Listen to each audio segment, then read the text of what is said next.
ഇടനെഞ്ചിൽ ഇടം തരുമോ? എനിക്ക് ഏകാന്തതയാണ്, ഡിപ്രഷനാണ്. Help me. എടാ നാറി, നീ അരിമണി വിതറുവാണല്ലോടാ കോഴി. ഒരു ഫാബ്രിക്കേഷൻ സ്റ്റോറിക്കും ഒരു ബ്രില്യന്റ് എഡിറ്റിങ്ങിനും എന്റെ കരിയർ നശിപ്പിക്കാൻ സാധിക്കില്ല, സമ്മതിക്കില്ല. അല്ല, ഇതിന് മാത്രം നുണയൊക്കെ നിനക്ക് എവിടെന്നാ? നീ നിന്റെ അച്ഛനൊക്കെ ഇങ്ങനെ തന്നെയാ? എന്റെ അച്ഛൻ ശേഖരനെ കുറിച്ച് അക്ഷരം പറഞ്ഞിട്ടുണ്ടല്ലോ. ശേഖരനാ? കഴിഞ്ഞ ആഴ്ച നിന്റെ അച്ഛന് പേര് നീലകണ്ഠനായിരുന്നില്ലേ? അയ്യെന്നോണ പറഞ്ഞല്ലേ? എനിക്ക് ഇപ്പൊ അറിയണം നീ എന്നോട് എന്തൊക്കെ നുണ പറഞ്ഞിട്ടുണ്ടെന്ന്. ഞാൻ ജനിച്ചിട്ട് ഇന്നേ വരെ ഒരാളുടെ നുണ പറഞ്ഞിട്ടുണ്ട്. അതെ, ഈ മേഴ്സി എനിക്ക് അമ്മയെ പോലെ എന്ന് പറഞ്ഞിരുന്നില്ലേ? എന്നാ അങ്ങനെ മാത്രമല്ല, പിന്നെ കാമുകിയെ പോലെ ആയിരുന്നു.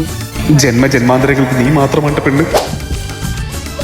കഴിഞ്ഞ ആഴ്ച നെഞ്ഞുവേന എന്ന് പറഞ്ഞിട്ടൊരു 5000 രൂപ കടം വാങ്ങിയിരുന്നില്ലേ?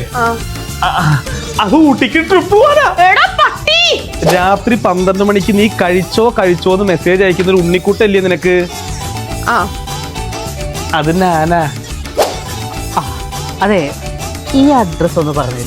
ഓ, ഇത് ഇവിടെ അതെ, ഈ അഡ്രസ് ആണോ?